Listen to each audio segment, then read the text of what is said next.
Hello students and friends, पिछली video में chapter 3 का इंट्रोडक्शन कर लिया था। आज हम एक्सरसाइज 3.1 करेंगे और 3.2 करेंगे। ठीक है, तो 3.1 का पहला क्वेश्चन देखते हैं। तो पहले क्वेश्चन हमसे कह रहा है, एक अन्य व्यक्ति को आप अपने अध्ययन मेज पर रखे टेबल लैंप की स्थिति किस तरह से बताएंगे। मान लेते हैं कोई टेबल लैंप, हमारा ही टेबल है मान लेते हैं, ठीक है, इस तरीके से, और इस पॉइंट पे कोई लैंप रखा हुआ है। ठीक है, ये क्या है, लैंप रखा हुआ है, इसकी हमें स्थिति बतानी है। तो अगर हम इसको चौड़ाई माने और इसको लंबाई मान के अगर चलें तो इससे हम पहले दूरी नापेंगे। मान लेते हैं यहाँ एक पॉइंट, दूसरा, तीसरा, चौथा, पांचवा, छठा, सातवां, आठवां, इस तरीके से हम दूरी नाप लेंगे।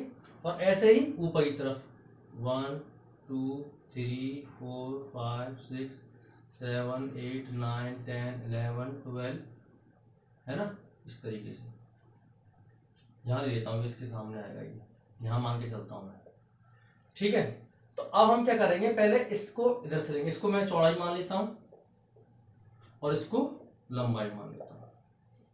अब यहां से अगर नीचे देखेंगे हम तो इस तरीके से मिलाते आएंगे, तो ये यहाँ के मिल रहा है, यानी 1 2 3 4 5 6, यहाँ पे क्या होगी, इसकी 6 दूरी होगी, यानी 6 इकाई मान सकते हैं, 6 इकाई। और यहाँ से ये इसको ऐसे मिलेगा, यहाँ पे इसको गिनते हैं 1 2 3 4 5 6 7 8 9 10 11 इकाई, है ना।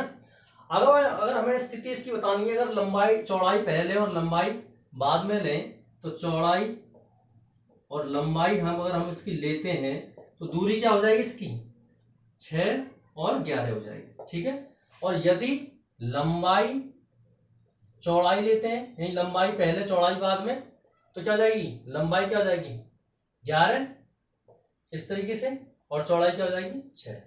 ठीक है, तो ये क्या हो गया, ये हमारी लैंप की स्थिति हो गई, इस पॉइंट पे हमारा लैंप है। तो इस तरीके से हम इसको नंबरिंग करके और दूरी बता के दर्शा सकते हैं। ठीक है, अब करते हैं नेक्स्ट क्वेश्चन।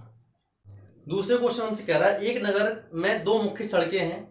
तो एक नगर है कोई, उसमें 2 मुख्य सड़कें, यानी मुख्य चौराहा एक तरीके से, एक तो ऐसे इसको जा रही है, एक पूर्व पश्चिम जा रही है और एक उत्तर दक्षिण जा रही है। ठीक है, फिर कह रहा है कि नगर की अन्य सभी सड़कें इन मुख्य सड़कों के समांतर परस्पर 200 मीटर की दूरी पर हैं। प्रत्येक दिशा में लगभग 5 सड़कें हैं, यानी 5 सड़कें और हैं, यानी छोटी सड़कें जो इनके समांतर है। उत्तर दक्षिण दिशा की समांतर 5 सड़कें और पूर्व पश्चिम दिशा के समांतर 5 सड़कें। तो मैं 5 सड़क समांतर बना लेता हूँ इसकी, उत्तर दक्षिण दिशा की समांतर। पहली, ये मैं रैंडमली बना रहा हूं, आप ग्राफ में बिल्कुल करेक्ट बनाना। दूसरी सड़क, तीसरी, चौथी और ये 5। ठीक है, नाम इसको मार्ग दे सकते हैं, मार्ग 1 नाम दे देंगे, मार्ग 1, ये 2, ये 3, ये 4 और ये 5। इसी तरीके से पूर्व से पश्चिम में इसके समांतर 5 सड़कें बन रही है, तो मैं बना देता हूं यहाँ पे पहली, दूसरी, तीसरी, चौथी और 5वीं। ठीक है, इसका मैं नाम देता हूं मार्ग 1 1 2 3 4 और 5। ठीक है, अब हमसे कह रहा है कि जब आप सेंटीमीटर बनाएंगे तो कह रहा है 1 सेंटीमीटर बराबर लेना, कह रहा है 200 मीटर। ठीक है, ये हमें मान के चलना है। अब हमें इसमें अगले, अब कह रहा है क्वेश्चन में, आपको मॉडल में एक दूसरे को काटती हुई अनेक टॉसिस्टी चौराहे हो सकते हैं। तो ये जितने भी काट रही सब क्या है, चौराहे हैं, छोटी सड़कों के चौराहे जो एक दूसरे को पूर्व से पश्चिम और उत्तर से दक्षिण जाने वाले मार्ग क्या कर रहे हैं, काट रहे हैं। ठीक है, तो फिर ये हमसे कह रहा है जिसमें से एक उत्तर दक्षिण में जाती है और दूसरी पूर्व पश्चिम में, उत्तर दक्षिण और पूर्व पश्चिम में जा रही है सड़कें, एक दूसरे को काट रही है। फिर कह रहा हमसे, यदि दूसरी सड़क उत्तर दक्षिण में जाती, ये कह रहा है प्रत्येक टॉसिस्टी में किया जाता है, यदि दूसरी सड़क उत्तर दक्षिण दिशा में जाती है, दूसरी सड़क उत्तर दक्षिण दिशा में, दूसरी सड़क पहली और दूसरी जाती है, और पूर्व पश्चिम में 5वीं सड़क, तो यानी उत्तर और दक्षिण, इसमें कौन सी सड़क जा रही है, दूसरी, और पूर्व से पश्चिम ये कौन सी जा रही है, 5वीं सड़क।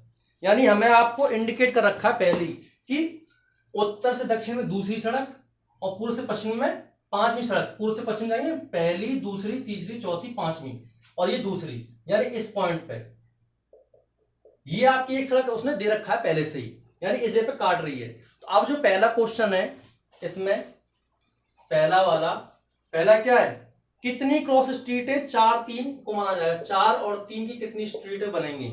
और दूसरा क्या है, दूसरा ये है 3 4 की कितनी क्रॉस स्ट्रीट बनेंगी। ठीक है, तो हम इसको करेंगे, पहले हम देखेंगे उत्तर से दक्षिण में, पहले क्या आएगा 4, तो ये चौथी सड़क हो जाएगी, उत्तर से दक्षिण की तरफ जा रही है ना। और तीसरी क्या हो जाएगी, पूर्व से पश्चिम, पहली दूसरी तीसरी, चौथी और तीसरी ये यहां आएगी ऐसे, और ये इधर से आएगी, तो कहां पे मिल रही है, इस पॉइंट पे। ठीक है, चौथी सड़क और ये पूर्व से पश्चिम में तीसरी सड़क, पहली दूसरी तीसरी, इस पॉइंट पे मिल रही है, तो इसका नाम क्या हो जाएगा, 4 3। फिर दूसरे क्वेश्चन में कह रहा है कि तीसरी और चौथी कितनी क्रॉस स्ट्रीटों को 3 4 माना जा सकता है। तो पहले लेंगे उत्तर दक्षिण वाला तीसरी सड़क, और चौथी क्या हो जाएगी, पूर्व से पश्चिम हो जाएगी, तो पूर्व से पश्चिम वाली चौथी सड़क कौन सी है, पहली दूसरी तीसरी चौथी, तो ये और ये कहां मिल रही है, इस पॉइंट पे। ठीक है, तो ये हो जाएगी तीसरी और चौथी। तो कितनी स्ट्रीट बनेगी, तो ऐसी कितनी बनेगी, एक ही स्ट्रीट बनेगी, 4 3 की एक स्ट्रीट बनेगी और 3 और 4 की एक स्ट्रीट बनेगी। ठीक है, तो इस तरीके से हमारा दूसरा क्वेश्चन भी कंप्लीट हो गया। हालांकि एग्जाम में आता नहीं है, लेकिन समझने के लिए बहुत जरूरी है। तो हम एक्सरसाइज, ये क्वेश्चन भी कंप्लीट हो गया, हम करेंगे एक्सरसाइज 3.2।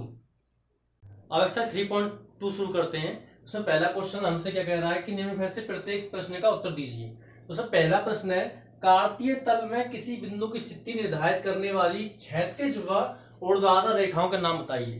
तो ये एक छोटा सा कार्तीय तल बना देता हूं यहाँ पे। तो यहाँ पे x होता है x डैश, y और y डैश। ठीक है, तो ये जो क्षैतिज जा रही है रेखा से क्या बोलते हैं, x अक्ष बोलते हैं। क्या बोलते हैं, x अक्ष। और जो ऊर्ध्वाधर यानी नीचे से ऊपर की तरफ जा रही है उसको क्या बोलते हैं, y अक्ष बोलते हैं। ठीक है, तो पहले का क्या होगा, क्षैतिज और ऊर्ध्वाधर रेखाओं के नाम x अक्ष और y अक्ष। ठीक है, दूसरा क्वेश्चन कह रहा है, इन दो रेखाओं से बने तल के प्रत्येक भाग का नाम बताइए। तो ये जो रेखाएं, इससे ये तल बन रहा है, ये तल बन रहा है, ये तल, ये तल, ये जो भाग बने हैं इस तल से, इसको नाम बोलते हैं चतुर्थांश। क्या बोलते हैं, चतुर्थांश। चतुर्थांश, ये 4 भागों में बटा है, इसलिए क्या बोलते हैं इसको, चतुर्थांश, प्रत्येक भाग को। उस बिंदु का नाम बताइए जहां ये दो रेखा प्रतिच्छेद करती हैं। तो ये दोनों कहां प्रतिच्छेद करती हैं, इस जे पॉइंट पे करते हैं, उसको नाम बोलते हैं ओरिजिन, हिंदी में बोलते हैं इसको मूल बिंदु, मूल बिंदु। ठीक है, अब हम करते हैं दूसरा क्वेश्चन। दूसरे क्वेश्चन में एक ग्राफ बना हुआ है, पहले से ही मैं कितना बता दे रहा हूं इसको। तो पहले कह रहा है क्वेश्चन में कि b के निर्देशांक ज्ञात कीजिए। तो b का है, b यहाँ पे, इसके निर्देशांक क्या हो जाएंगे, x अक्ष पर तो ये क्या है, माइनस का 5 है, और y पे क्या है, 2 है प्लस का, तो क्या हो जाएगा, माइनस का 5 और 2 हो जाएगा। फिर c के निर्देशांक पूछ रहा है, तो c के निर्देशांक क्या हो जाएंगे, c कहाँ है इसमें, c ये रहा। तो यहाँ पर जो x है, x का क्या है यहाँ पे, मान प्लस का होगा, तो x 5 हो गया, और y क्या हो जाएगा, माइनस का 5। तो c के निर्देशांक माइनस 5 और माइनस का 5 हो जाएगा। ठीक है, उसके बाद कह रहा है तीसरे में, -3 और -5 द्वारा पहचाना गया बिंदु -3 और -5, यानी x भी माइनस का होगा और y भी माइनस का होगा। तो -3 और -5 क्या है, E पर है। ये बिंदु कौन सा है, E है। ठीक है, ये E बिंदु है। ठीक है, उसके बाद कह रहा है चौथा, 2 और -4 द्वारा पहचाना गया बिंदु, 2 और -4, 2 और -4, 2 प्लस का रहेगा और -4 रहेगा माइनस का। तो ये x अक्ष पर, ये x अक्ष है, ये 2 प्लस का है, और ये माइनस का 4 क्या है, माइनस का होगा, क्योंकि जो y अक्ष पर अगर नीचे की तरफ होगा तो माइनस का होगा, और x अक्ष पर क्या होगा, प्लस का होगा। तो ये कौन सा है, g है। यहाँ पे क्या हो जाएगा, माइनस का 2 और प्लस का 2 और माइनस का 4, g बिंदु है ये वाला। d का भुज बताओ, d बिंदु कहाँ, डी बिंदु ये रहा। इसका बताना है भुज। भुज कहते हैं x के मान को, और कोटि कहते हैं y के मान को। तो x का मान क्या है यहाँ पे, 6 है, तो इसका आंसर क्या आ जाएगा, डी का 6। इसका भुज क्या है, 6। बिंदु h की कोटि बताओ, h यहाँ पर है, इसकी कोटि क्या हो जाएगी, y के मान को कोटि बोलते हैं। तो y नीचे की तरफ माइनस रहता है, तो इसका मान क्या हो जाएगा, माइनस का 3। यहाँ पर है ना माइनस का 3, और x से क्या माइनस का 5। तो हमसे कोटि पूछ रहा है, तो कोटि क्या हो जाएगी, माइनस की 3 हो जाएगी। ठीक है, उससे पूछ रहा है बिंदु L के निर्देशांक, L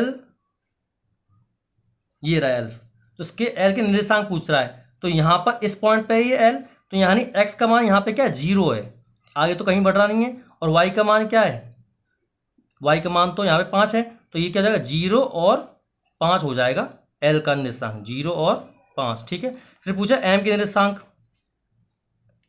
एम कहाँ है, एम ये रहा एम, तो एम के निर्देशांक पूछ रहा है, तो एम के निर्देशांक क्या हो जाएंगे, -3 और 0, ठीक है। तो -3 और 0, वाई अक्ष पर तो आगे बढ़ रहा नहीं है, तो -3 और 0 हो जाएगा एम के संग, -3 और 0, ठीक है। तो इस तरीके से हमारा ये एक्सरसाइज 3.2 कंप्लीट हो गया। मिलते हैं नेक्स्ट वीडियो में। Thank you so much.